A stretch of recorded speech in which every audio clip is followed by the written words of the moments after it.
It's a very warm welcome to all of us who are joining us from all over the world. For some of us, it's a good morning, and some of us are hitting midday, and it could be evening for wherever you are.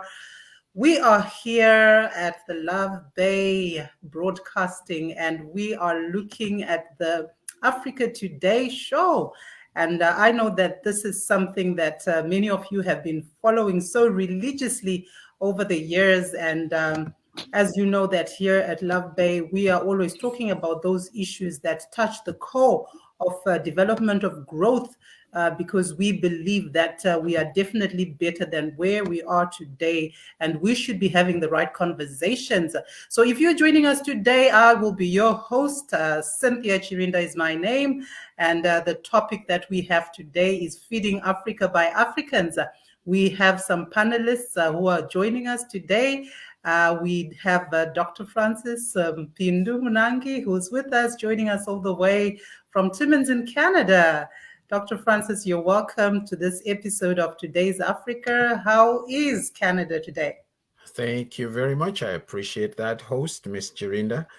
I'm delighted to be here. Love Bay has become a very, very special uh, event, process happening in my life. And I look forward to these because it really gives us an opportunity to talk, to dialogue on matters that affect us as Africans. And of course, we also understand we have some people of African descent, and we also have other people who are not of African descent who are also part of our listenership. And so, thank you very much. I'm looking forward to our dialogue today.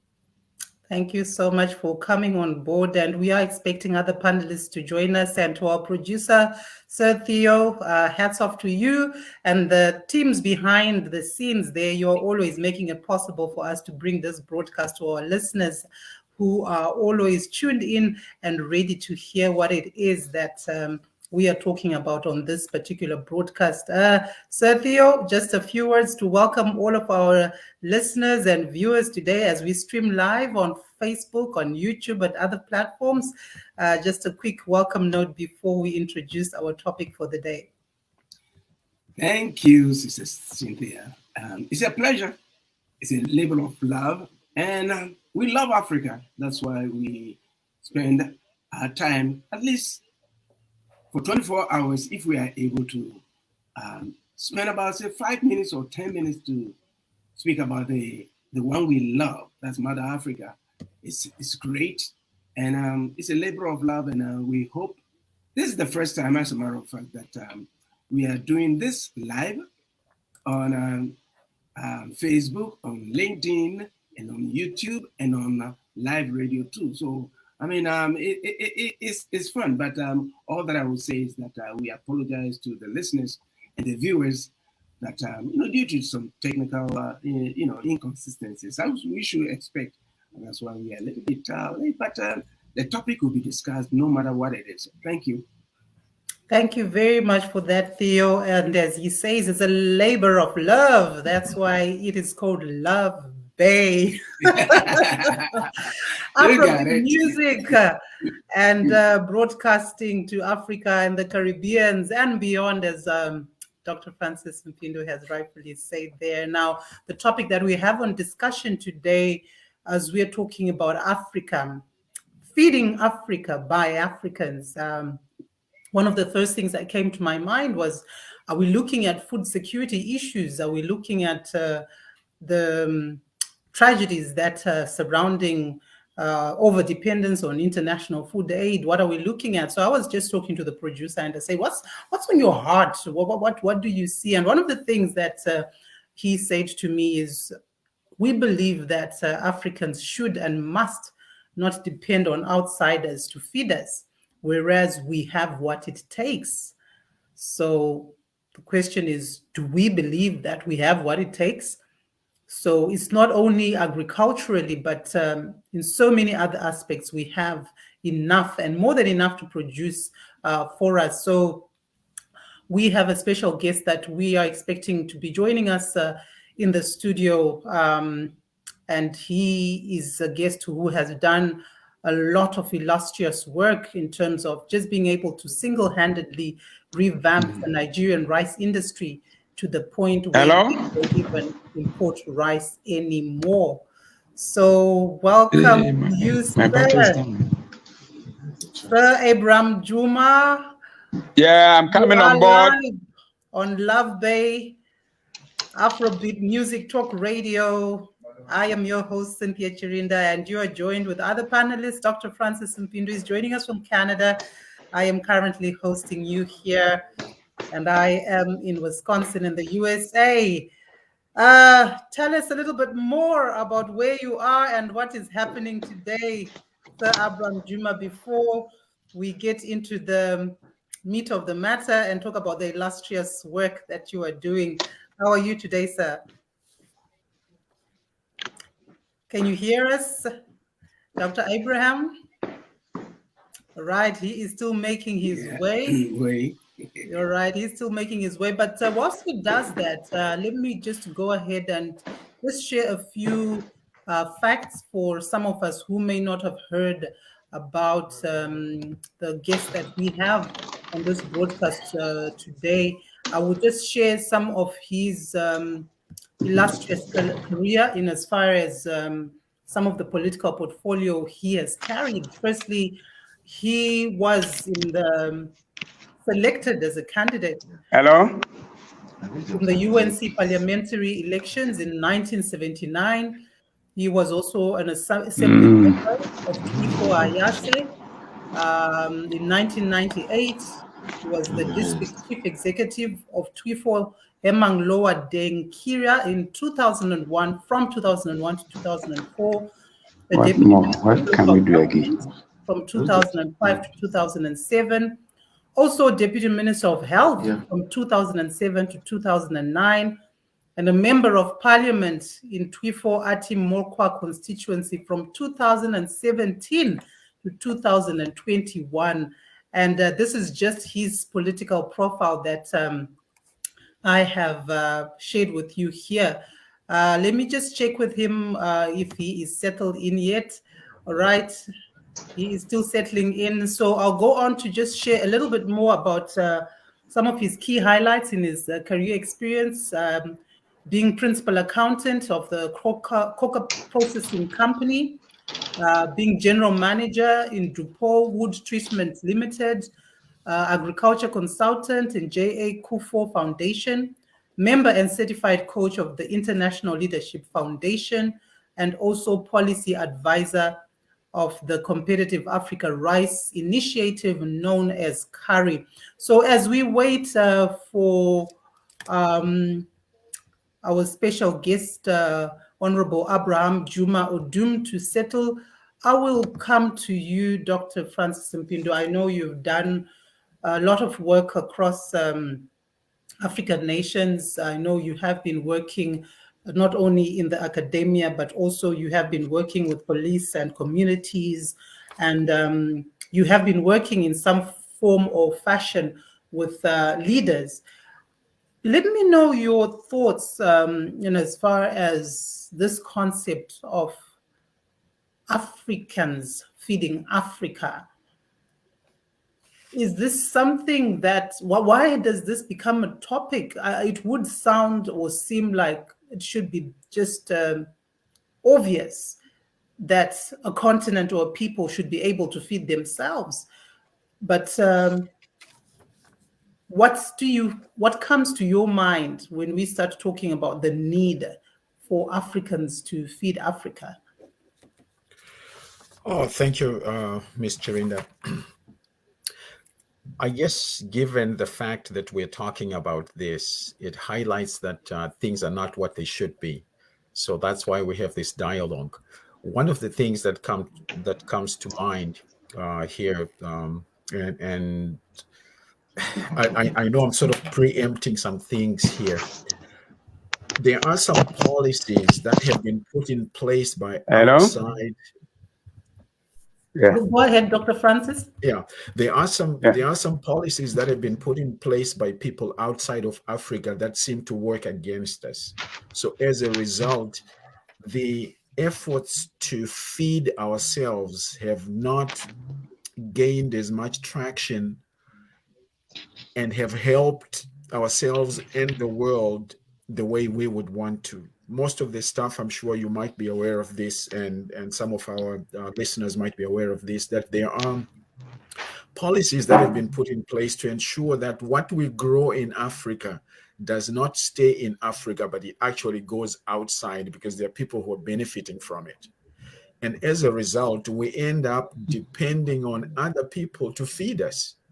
So when you see tons and tons of food coming from outside of Africa to feed us, and yet we have this vast land that has been given to us, and we have access to it over the years, and yet we realize we have not had the access that we really want in order to make use of this land. That's why some people came, settlers came to take that land away from us.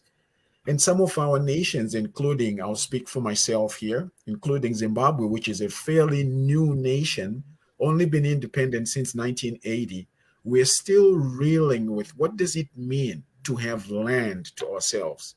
So when you have people like Professor Rukuni, who helps us to actually say, let's make use of our land.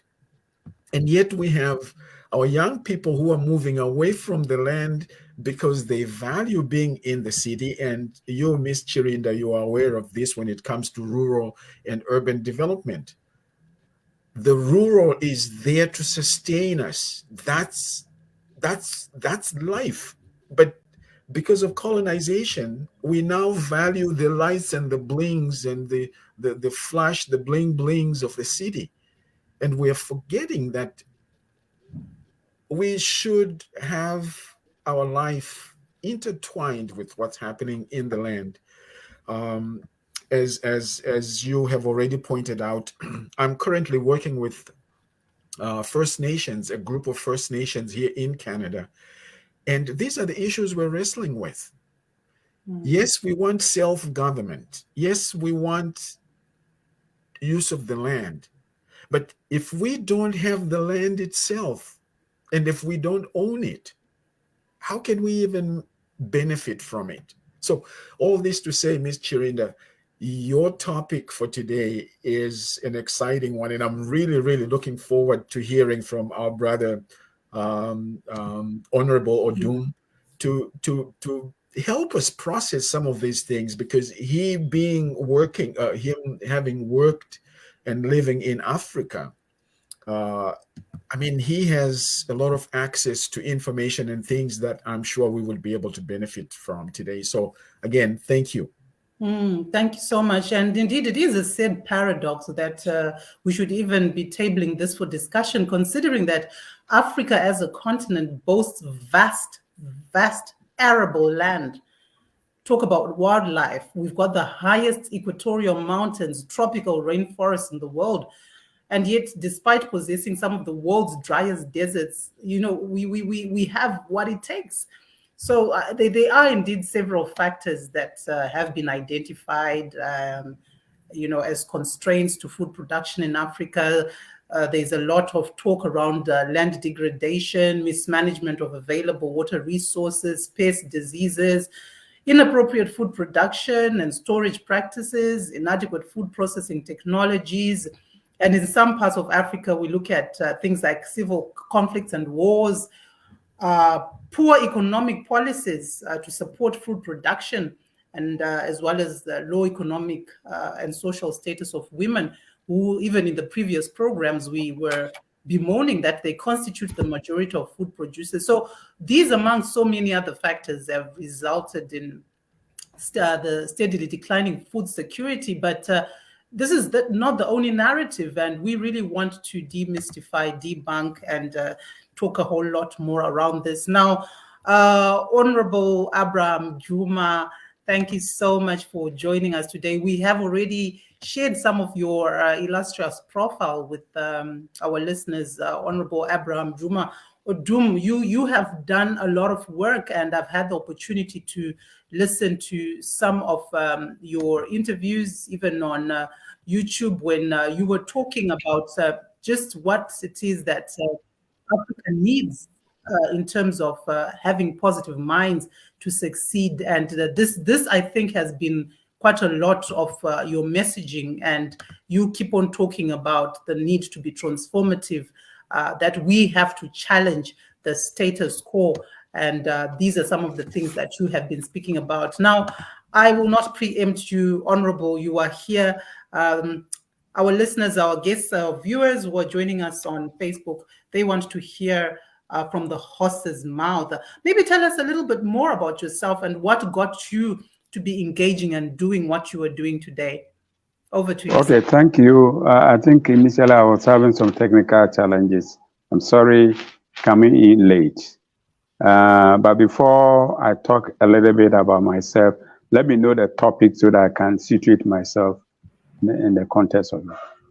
Thank you very much. So today we were primarily focusing on Africans feeding Africa, because we are saying that, yes, we do have the capacity to be feeding ourselves. And we know that through CIRA and other programs, as a policy advisor in that capacity, you have been able to address some of those things. So we want to hear more from you in terms of feeding Africa by Africans. Okay.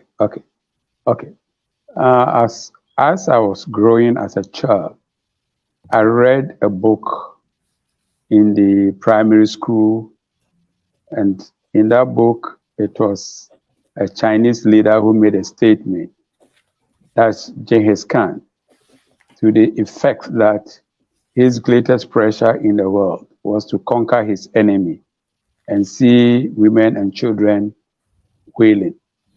Then I said to myself, when I grow, my greatest pleasure will be to conquer hunger and poverty and see women and children happy. So that has been my motivation and my driving force. Therefore, when I got opportunity to be a political leader, I asked myself, why am I a leader? I think I'm a leader so that I can pursue the dream and something that I have said to myself that I will do in future. And therefore, I started working on agriculture. That was where I was able to initiate what in Ghana we call cocoa high tech. Ghana at that time had come down in cocoa production to about 250,000 metric tons. But through that process, we're able to rediscover our feet, upscale it to 350 to 540, and even at a point that when I was no more even in government, we were able to do 1 million tons. In other words, it was a project that we did without any donor support. It was internal, and it was basically reorganizing the farmers, rearranging them, making sure that they were getting the right practices done, so that at the end of the day, with a little bit fertilizer here and there, they were able to make it. So that is how I entered into agric. Of course, my key thing was get to the research institution, make sure that whatever research work they had done, that is Cocoa Research Institute, came from the shelves onto the ground. So here, the point I want to make is that there's a lot of research that have been done by our researchers, and yet they are all crying in the shelves to be used.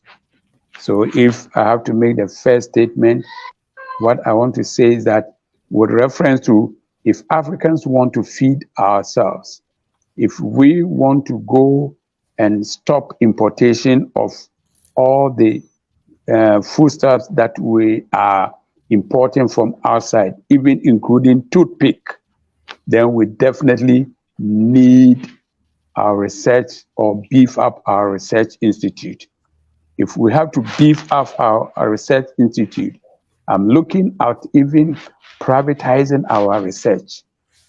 If, for instance, rice farmers are able to get some people to do research for them on the seed and the soil and water, that will help them improve their yield. I think it's worth it, because at the end of the day, we'll all agree in that in Africa, despite the CADIP, despite the Malabo Convention, no government is prepared to go beyond 11%. And hardly would you even get them getting to even 6 or 7% of their GDP or their budget devoted to agriculture. So we don't have to be behaving like ostriches anymore. And we need to seriously take agriculture as a business. And if we have to take agriculture as a business, like any other industry does, then it means the players in agriculture would have to begin to fend for themselves. Because I have been in government before. What I have come to realize that anything that is supplied by government don't have any sustainability. So the little that I want to say is that if we really want to go that way, then we have to tread this way, where we start from research upwards. Then at the end of the day, another thing, yes, we talk about arable land, but land is not all that we need. The soil, it will surprise you to hear the little research that I have done is indicating that a lot of the soils in Africa have been compromised. They've been exhausted after overuse of chemical fertilizers and pesticides. A lot of our soils are so weak that if even you put in fertilizer, you are not able to get the yields. In spite of all the protocols that you follow, you will not get the yields as it is. So that is also another area that you may have the land, but how useful is the land in terms of the soil's suitability? That is another area that we need to look at. Then we come to the human being, who is the farmer.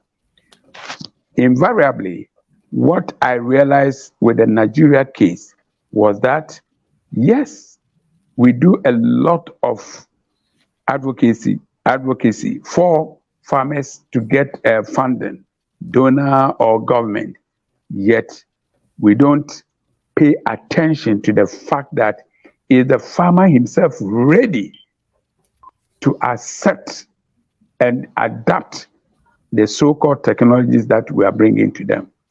And what I came out was that it was tackling that most of the farmers were not ready for it. And therefore, there's a need for a mindset shifting. And that is why in Nigeria, when we're doing the Competitive African Rights Initiative, I came out with 2 programs, which I dubbed the reorganization of the value chain players and then reorientation.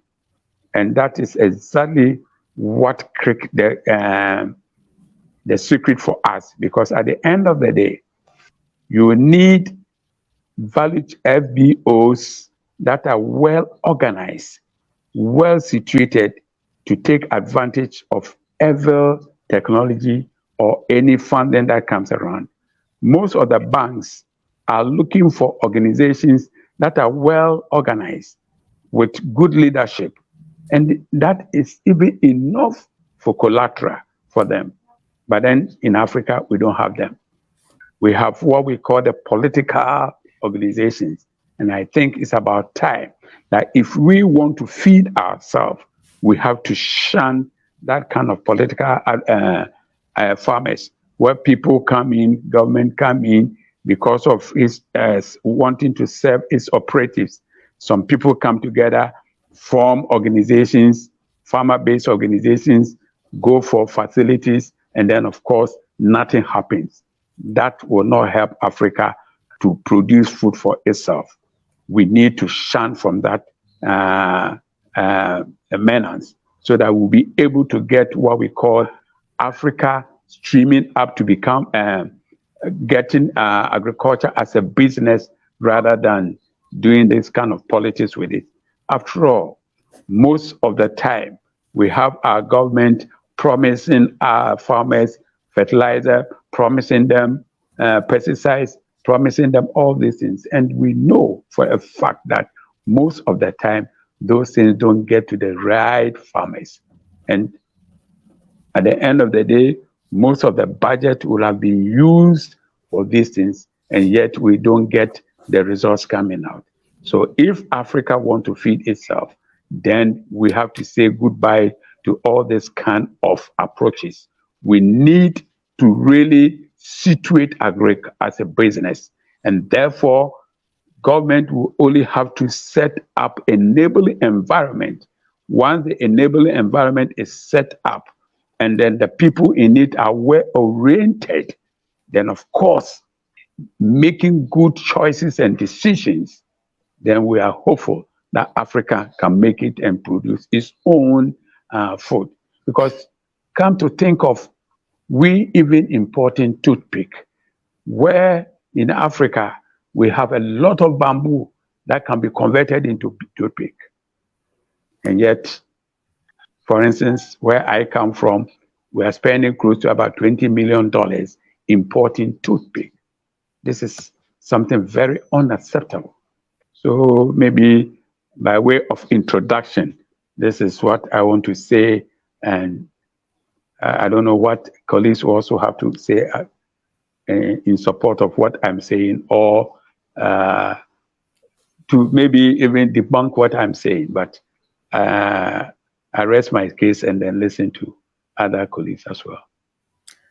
Honorable Abraham Juma Odoom, those are very, very powerful words. And I think just hearing you talking about the passion that drove you into this space, that this is not just something that you were twiddling your fingers and thinking, well, I wonder what I should do to have significance and a voice. But just hearing that from a very young age, you had within you this desire to conquer hunger and poverty. And here we are looking at you decades later, playing this pivotal role, not only as a policy advisor, but definitely as a thought leader in this space. Thank you so much for sharing those thoughts. And one of the main things that I hear resonating from what you've just shared with us is the fact that we need sustainability, because we can come up with solutions, but how sustainable are they? And you are definitely making an emphasis there for the need for us to look at agriculture as a business and not politicize all of this. And as you have rightfully also said, that the over-reliance that we have had on African governments to say the government must apportion so much in terms of the budget so that we can have these outcomes. And you are saying, look, this is the approach that we've been having. We've had this expectation. It is supposed to be working, but it's not working. So let's move on. And this is what I'm hearing you provoking us to say, let us not continue resting on our laurels and expecting the government to do things, but let us begin to think about how we can privatize some of these things. And let us begin to look at how we can actually move research from the shelf and actually put some legs into it. How are we investing into our research so that we are beefing it and it's becoming meaningful? And of course, you definitely talk about the person behind all of this, and this is the farmer. Is the farmer willing and ready to adapt to technology? Because we are living in a time where, for example, the other time I was just watching what the Israeli president was showcasing in terms of some of their agricultural productions and innovations. And I thought, wow, this is really quite interesting. And when you do have a moment, I would love for you to just weigh in on some of what Israel is doing and maybe what lessons can be learned and what it is that we can do as Africans to begin to just take a leaf from some of that. And of course, you are talking about reorganizing and reorienting the value chain players. That's definitely a mouthful there. And I know that our listeners and our viewers are listening. And if you are just joining us, welcome to Luvbay Afrobeat Music Talk Radio. You're joining us on this show. Today is Africa, where today our topic is Feeding Africa by Africans. Sir JB, John Daniels, you're joining us here. And we have had just a very interesting, powerful presentation there by Honorable Abraham Juma. Any words you want to share with us, John Daniels? Maybe tell our listeners who are seeing you today for the first time where you're joining us from. Over to you, Sir John Daniels. Yeah, thank you, Cynthia. Yeah, thank you, Cynthia, for having me. I would rather do some initial comments and maybe follow up with questions to Hon.Odoom. I think Dr. Pinu and Hon.Odoom have done a human job to the topic. But I realized from the discussion of Mr. Odoom, we have to take agriculture as a business. Now, most of the African countries, because of the loans they take from these international institutions, who give them the various conditionalities, it makes it difficult for them to put a chunk of the national budget to support agriculture. But strangely enough, these governments who do not take a big chunk of their budget to support agriculture, indigenous agriculture, rather import most of the basic things that we need with the same money that they are crying over, or that they have been advised not to give it to the farmers because it will go waste. I don't think it will go waste. In Africa, if you look at the GDP of totality of Africa, the bulk of our GDP is derived from agriculture. Because definitely African countries are not so much industrialized. So we don't produce much of the industrial goods. But for agriculture, like Hon.Odoom said, we've got the land, we've got the men. And what is left to us is that we should realize that agriculture should be taken as a business. Well, definitely there should be governmental support. But when you look at the big enterprises that engage in agriculture, the banks are ready to deal with them. But you will notice that the bulk of the farmers in Africa are the peasant farmers. Those who don't have any collateral by way of buildings and what have you. So the banks will not look at them. But they are the bulk of the farmers that we have in Africa. And that's where the government will have to come in by way of reorientating them, as Hon.Odoom said, get them into cooperatives. But definitely if they have got cooperatives, they have got good structures with the head, financier for the cooperative, bank accounts, where accountant is appointed and the good accounts are taken. When you send a proposal to the banks will look at it more. Otherwise, the African banks are interested in those who do buy and sell, those who import goods, finished goods, and come and sell in our countries. Because if you look at the amount of protein that we need by way of meat and chicken that we import, it will blow your mind.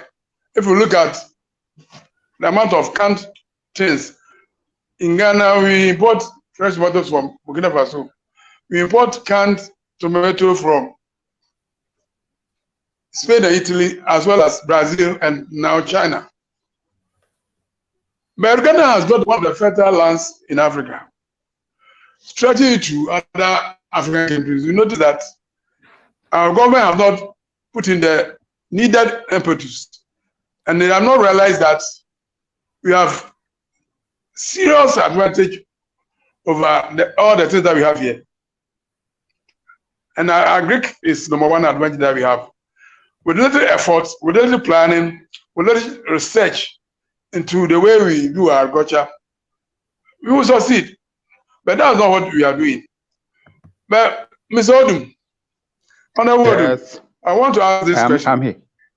Right. What is it about the Nigeria experience that we were able to have those good yields, that we see tons of bags of harvested rice at their yards? Because when we were young, Nigeria was a good agriculture country. I remember I think they were the leading exporter of granules. They have made a lot of pyramids of granules, but when they struck the oil, then the agriculture came down. Ghana, when we started dealing with the IMF, because of the conditionalities that government should not give utilities to farmers, the agriculture came down. So even though we are saying we are going to take agriculture as a business, there's no way we can live up the government. Hon.Odoom, what was the magic about the Nigeria experience?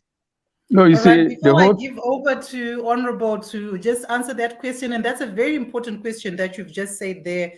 You've just put on the spotlight, because if we are hearing you, you are really bemoaning the fact that, yes, we need to privatize, but what do we do when the bulk of our farmers are peasant farmers?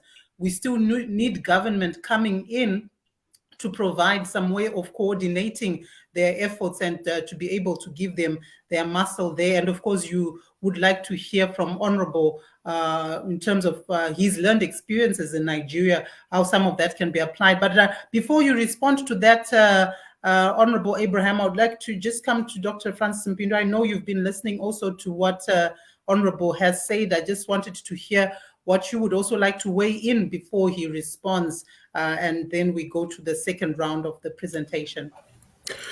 Thank you very much, Ms. Chirinda. The information that was shared by Honorable Odoom is the kind of information, from what I normally say, it makes me angry in a good way, because the information you're sharing really causes us in some of the things that I am processing. I know that my wife keeps saying, don't keep talking about writing a book. Let's see the book. I'm writing a book on decolonization processes. So in this book, I am looking at institutions to see how these institutions were functioning before independence. And after independence, we thought they would just continue to function, but we were not analytical enough to understand how they were functioning. So we thought if we just grow maize, then we're going to be sustainable. But there were some factors that were influencing the way they were running these institutions. The same thing with police, the same thing with our education, the same thing with our health. There were underlying realities that we did not process. So when you talk about how the soil has been compromised, many of us, we don't even think along those lines. It was like, oh, wow, Hon.Odoom Odoom is right on here. Our soil has been compromised. The kinds of fertilizers, we actually thought that as long as you're fertilizer, you're going to have a good crop. But we were not thinking beyond.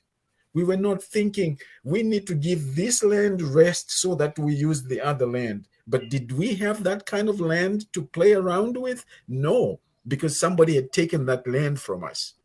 I mean, I know that, that's something we could talk about, but the kinds of things you have highlighted, Hon.Odoom Odoom, they really focus on the need for us to have a new dialogue, to discover things that will help us, what the next steps. For example, when you focused a little bit on research, I said, yeah, because you know what? If we focus on research, on privatizing some of these, as Ms. Chirinda has already pointed out, and in support of your initial idea, and I agree with you totally, it's going to enhance creativity among our young people. We have tons and tons of young people in our universities, but many of them now, they are taking, Chinese language in university, which has nothing to do with developing our own countries, our own nations. We think it's It's classy to go into a Chinese restaurant and eat with chopsticks.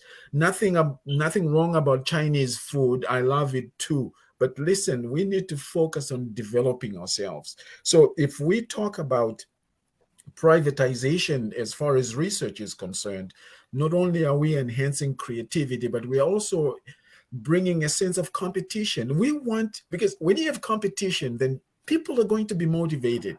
But right now, if you have this quasi type of approach where we are like, okay, we depend on the government, and then as Ms. Chirinda pointed out, everything is so politicized. You know, there are people who actually bring maize, you know, corn, to give to our people so that they get votes, because things are being compromised. I was listening the other day, not too long ago. They were talking about South Africa imported $5 million worth of maize, and I'm like, come on, we have African countries that have tons and tons of maize, but because things are politicized, the farmers, as you have pointed, Honorable Odoom, they're getting paid peanuts for what they produce. So they get discouraged. So instead of producing maize, they're going to produce tobacco. They're going to produce things that they can export and get more money. Why can't we put focus on what is happening so that we benefit from it? So, sir, again, you're saying things that really annoy me in a good way, but thank you for bringing those. And so, Ms. Chirinda, back to you. Thank you very much. Now back to you, Honorable Abraham Juma Odoom. These intimations that have been shared by Sir John Daniels, and again, he is bemoaning the same fact that Dr. Francis has just mentioned here about the fact that our governments are working on laws that they have been adopted from international institutions. And Dr. Francis is saying these have been inherited, you know, from colonial institutions as well. So governments are failing to come up with budgets that support agriculture.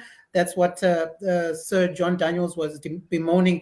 Please do go ahead and respond to some of those questions, especially in relation to your Nigerian experience as well. Okay, I'm happy I've been able to make a positive provocation. Doc, I'm sure you are going to respond to the provocation. You have to. And I'm happy you are writing a book. Maybe we'll share contacts, and then the little stuff that I have to give you, I can give you to enhance your book that you're writing, okay?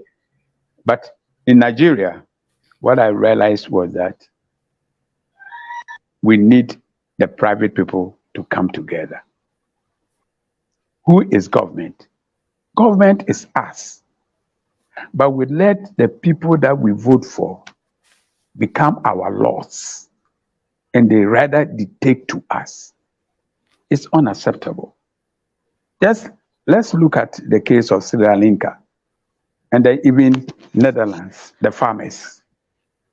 I think it's about time that we say enough is enough. Because at the end of the day, let us look at COVID. When it came, and that no plane was moving, no ship was moving. And if we were to get our food, our staple food from outside, what were we going to do? So it's about time that some of us are saying that enough is enough.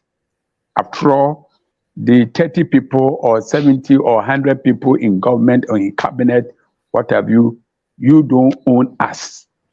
We rather put you there. And this is the way we want you to go. When we started Nigeria, I started organizing the rice farmers, the millers, the input dealers. Little did, the government know we're coming in that big bank. Of course, we're using the FMAT people. They were coming, they were attending the meetings. Central Bank was attending our meetings. The police, customs, everybody was attending. But I spent most of the time with the stakeholders. I had to go to the rural areas the local government areas, organize them, and bring them to the state level. And as I was organizing them, eating with them, sometimes I had to even use Okada, motorbike, to get to them, to tell them that it's about time that we do something unusual, that we will get unusual results. Once we did it and we started coming up, of course, the technical team was also working on productivity. It was all about productivity. It was all about availability. It was all about quality. It was all about price. Once those things were addressed, and then we became very competitive, then of course, government will have no option but to listen to us.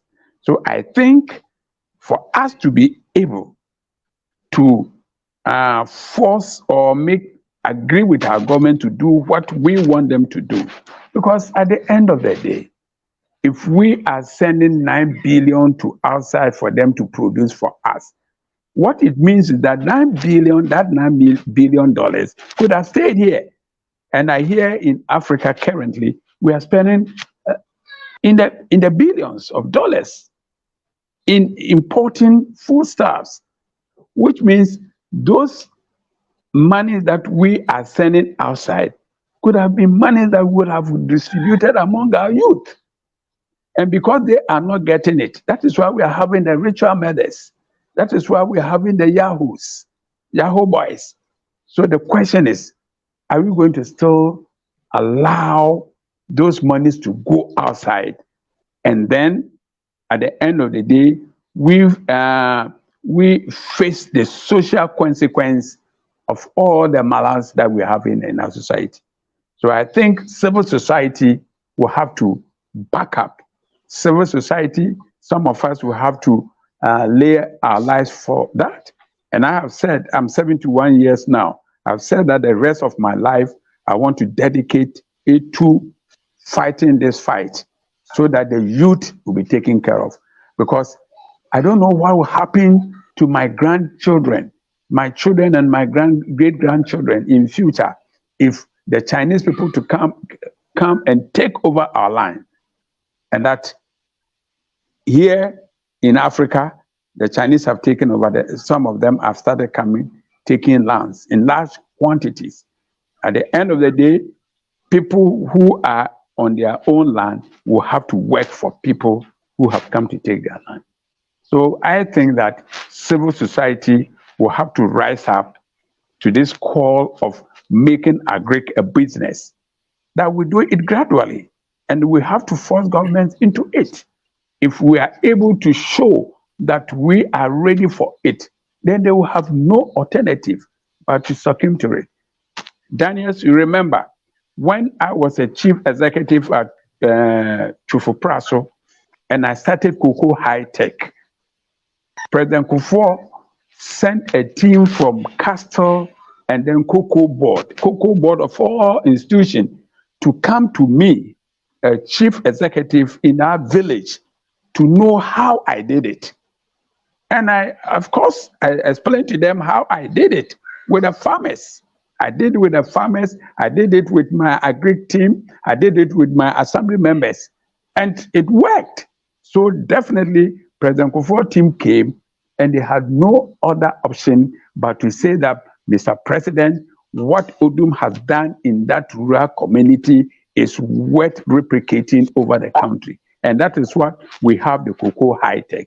So I think it's about time that some of us become so radical in the things that we do with our farmers. Because for me, I was a farmer son, and I'm still a farmer's son.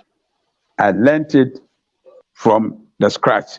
And that is where sometimes I talk about this child labor thing, and I'm so passionate that you go to the Western world, they teach their children how to tan, they teach them on their own career.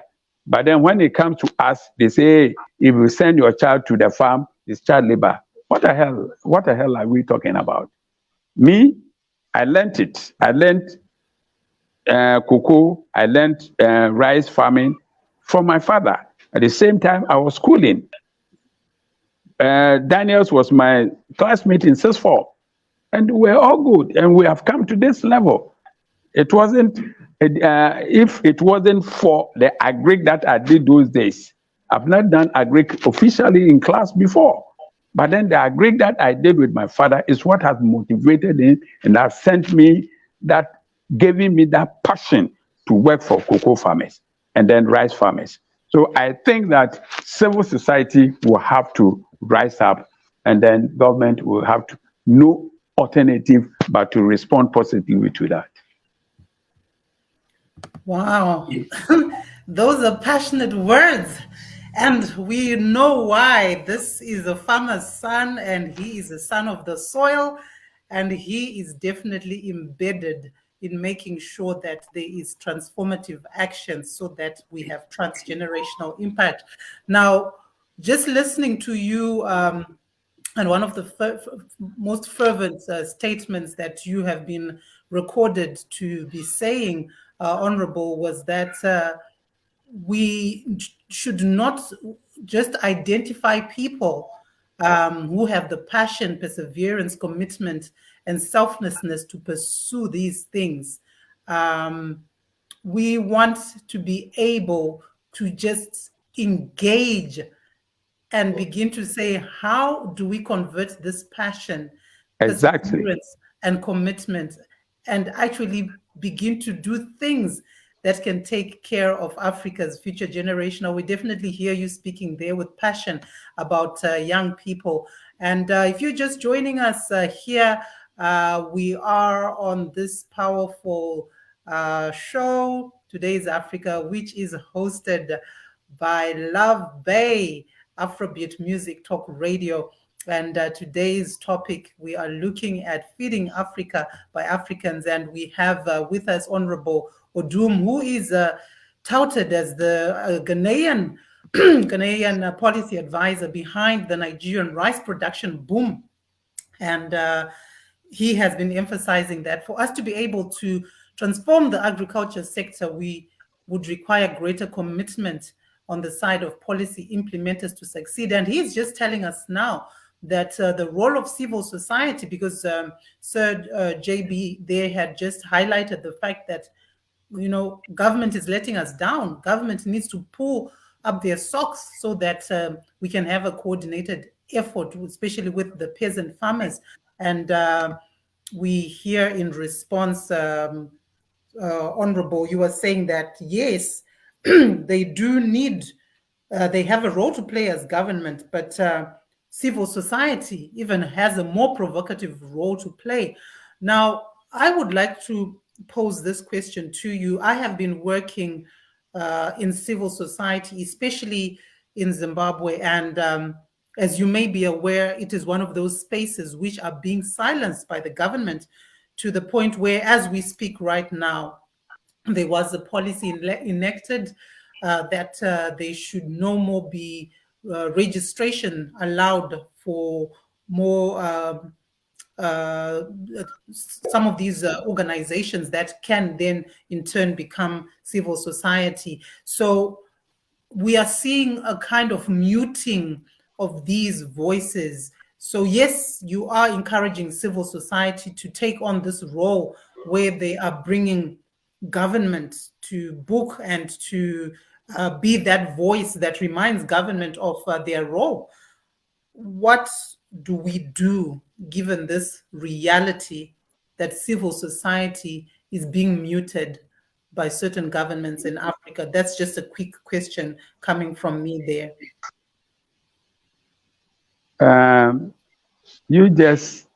Let's imagine if our farmers were to say they are going on strike for 1 week, and that nobody was going to farm to bring any foodstuff. Do you think our government can stand it? The power is there. Revolution. Yes, the power is there. Except that, you see, it's a mindset. That is why I always emphasize on the mindset. As I am now, I'm so free in my mind. Anything that I say, I don't have any fears. In as much as I'm not breaching any law, I think I can say it and say it emphatically. Let us get civil society, as you are doing, wean yourself from fundings that will string you. If you wean yourself from fundings that will string you, if you wean yourself from political connections, I tell you, you can be more effective. But here in Africa, I keep on saying it, most of the time, you see civil society and they are dependent on some fundings that will not allow them to go the extra mile because the power is with us. But then, because of these compromises here and there, we are not able to do anything. Where I am now, I'm not interested in positions. What I'm interested is the dream and my vision that I will conquer hunger and poverty and see women and children happy. So I'm driven by that passion. That alone, if I die with it, I die. May I ask permission? I have a meeting with some farmers at 6 o'clock. And where I am, I have to travel about 30 minutes to get them. So that if I don't go, I'll be disappointing them. Rice Farmers Association have invited me for a meeting in the Accra, around the Sprinters Road. And I have to go by now as I cannot make their time. So maybe with all due respect, let me say I want to get out of the radio room. We have been so honored to have you in this studio, and I think that alone shows and tells to our viewers and listeners that you are a man of your word. When you talk about, I am passionate about this, and there you are getting busy and getting your hands dirty and working with the very constituents that we are talking about, who are the key factor and drivers behind this. And we want to thank you so much for your time on behalf of our producers, because some of your parting shots, they have spoken volumes, because you said the question is, what is actually driving the agenda? Because if they are civil society and they are driven by another external agenda, which is funding them, can we actually say that this is a pure agenda? And we can see, sir, you are not just an honorable member. You are not just a policy advisor. You are not just a farmer's son, but you are a farmer at heart yourself. So please be released on behalf of the producer. We would wish you well, would like to wish you well. And please do pass our warm regards and strengthen those farmers that you're going to meet, and let them know that we are 100% behind all the efforts that they're engaged in. So we would like to release you, sir. Any parting shots from anyone before we release Honorable Abraham? Only that, Doc, I would like to hear from you, Doc, and your book. So you can take my contact and let's get in touch.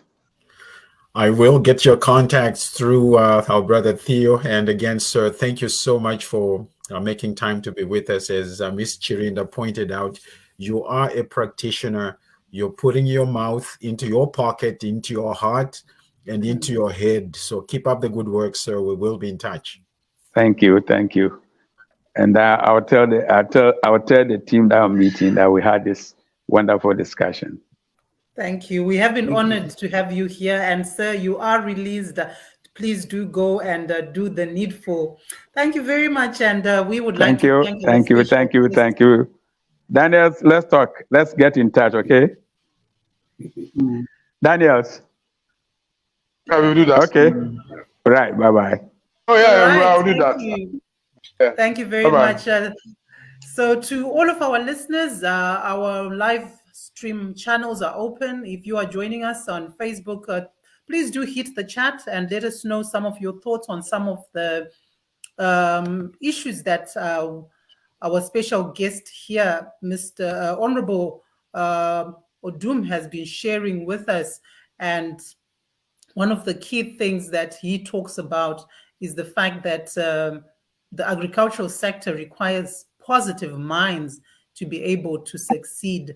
And he has said in many of his speeches before that to a large extent, the failure that we have to feed ourselves is attributed to the lack of pragmatic policies, the large importation of large quantities of the commodity by influential people in government and their cronies to compete with the local produce, amongst others. Now, these are things that he has been saying, and this is great food for thought. Theo, you are our producer, but I know this is something that you are very passionate about.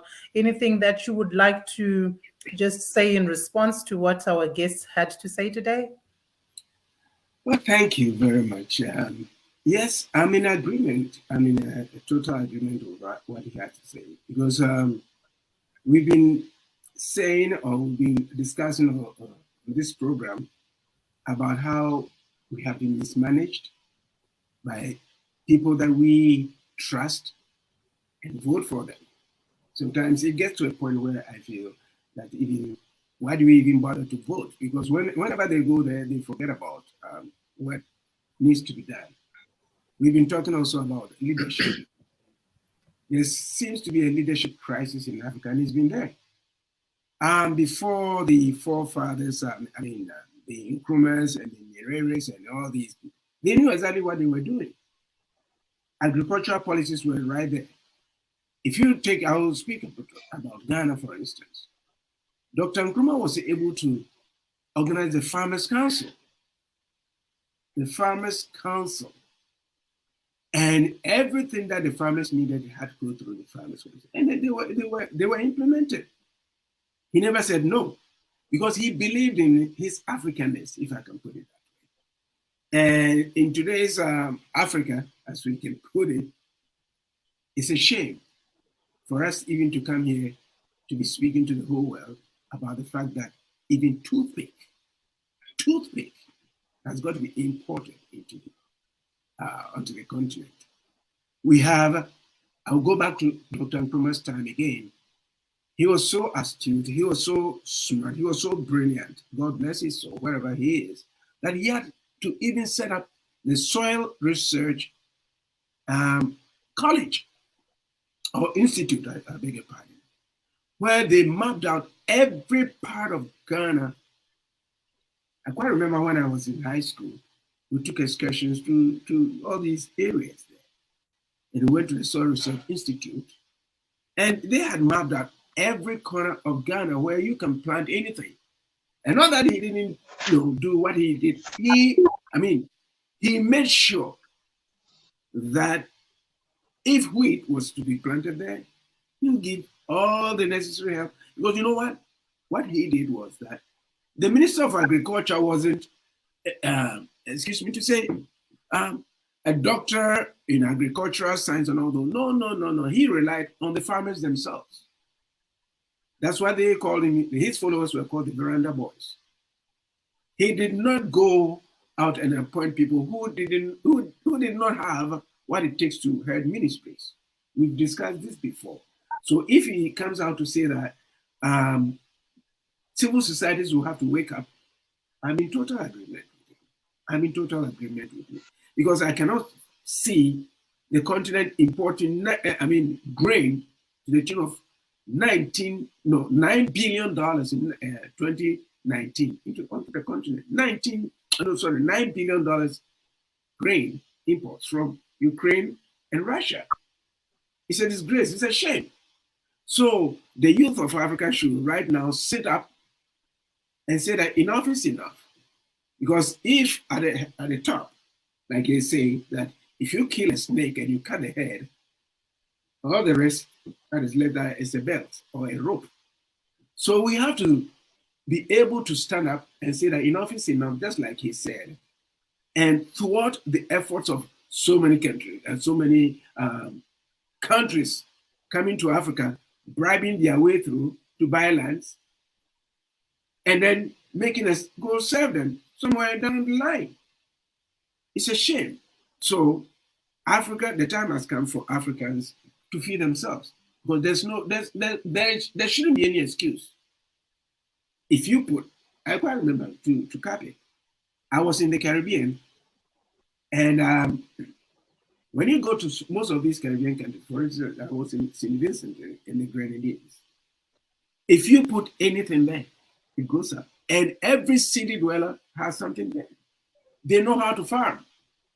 They know everything. I was so astonished. It's not a matter of who knows what and who doesn't know anything. We had a government that came into power that called Operation Feed Yourself under General Champo's regime. Operation Feed Yourself. When he launched that program, trust me, fishermen were able to go and fish. There was the overabundance of fish. There was the overabundance of everything that we had to, we did not import anything. So what changed? That's my question. What changed? Or what has changed? What are some of the new breed of politicians we have? Now it has become me, myself, and my family, and me, myself, and my friends. They don't even think about the people. So I'm in a total agreement with Honorable Odoom for civil societies to wake up. Other than that, we are losing our continent. Thank you, Sister Jerina. Since you are muted. Thank you very much there, Theo. And I'm hearing you talking about just the need for us to go back to who we are known as Africans, which is a collective community of people who are not individualistic thinkers, just thinking about their own stomachs, but being able to say, how do we lead ourselves? And I can also hear you bemoaning the quality of our leadership, because you're saying, what has changed? What has changed that has moved us from thinking about the broader community, about thinking about the next person? Is it because we have become greedy and we have lost a sense of what true government is? And when we talk about true government, we are saying you have an opportunity of leading and bringing people together toward common good, so that you are delivering political goods for the people, for everyone to enjoy. So thank you so much for posing those questions. We have come to that part of the program. To all of our viewers and listeners who are joining us today on Luvbay Afrobeat Music Talk Radio, where we are wrapping up the show. And today we have been talking about feeding Africa by Africans on today's Africa show. Your parting shots, Sir John Daniels, in a minute. Yeah, Cynthia,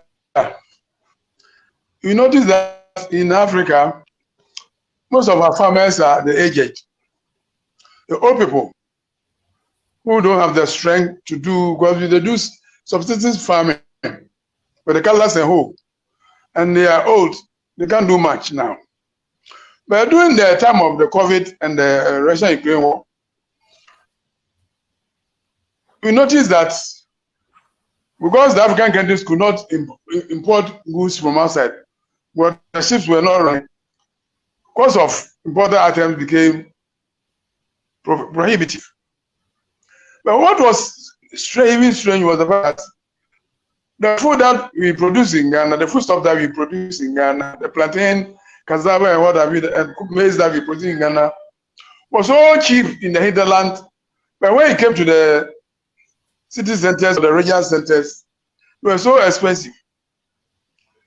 And when you dive into it, you notice that our governments have not been developing the hinterlands.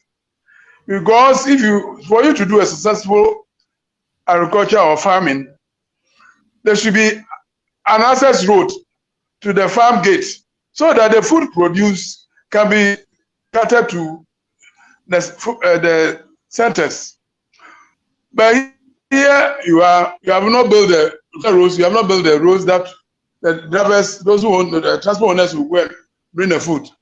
They go to these farm gates and ply on these roads, pothole roads. When it rains, the car have to swim in a pothole before you come. So, and of course, you notice that after the coming into force of the Russia-Ukraine war, petrol, fuel, gas, gasoline prices went up. So they use that as excuse. But if our government have realized that we needed to put in the infrastructure in all the regions of Ghana and even feeder roads to the villages and towns, where the food planted and harvested will not go bad, but it can be catered to the centers or to the factories. You will get somewhere. Look at a young man who has gone to school and he has gone to a boarding school in the city center or the town or in the region. Then after school, you want him to go back to the village, go and live in the mud house or the thatch house. How do you, with the toilets, how do you expect the same person to go back to his village, to join the parents? That's why most of the farmers are aged, but their children have gone to the town centers to look for the non-existent white-collar jobs. So it's a whole gamut of reasons that we have to see to and perfect. Otherwise, we are not going where by way of agriculture. Thank you, Cynthia. That's powerful. And what you are saying, there is definitely the need for holistic solutions, because agriculture cannot survive in any nation without the right infrastructural support. And especially when we're looking at an aging population being primarily involved in agriculture, how do you create an enabling environment that will also make the young people want to be involved? Those are very powerful inputs right there. Dr. Francis Mnangimpindo, in a minute as we wrap up, what are your parting shots? Having listened to inputs from the panelists, including our special guest, there are a number of words that stand out for me. One of them has already been intimated by our brother JD, and you have already mentioned that as well, that there's need for partnerships, the young and the old. We need each other.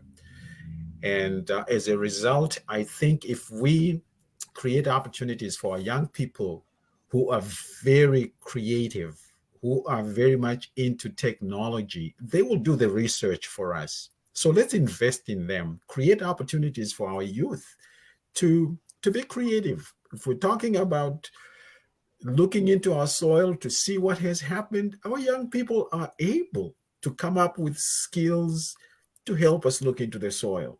So partnerships is very important, and obviously the research focus.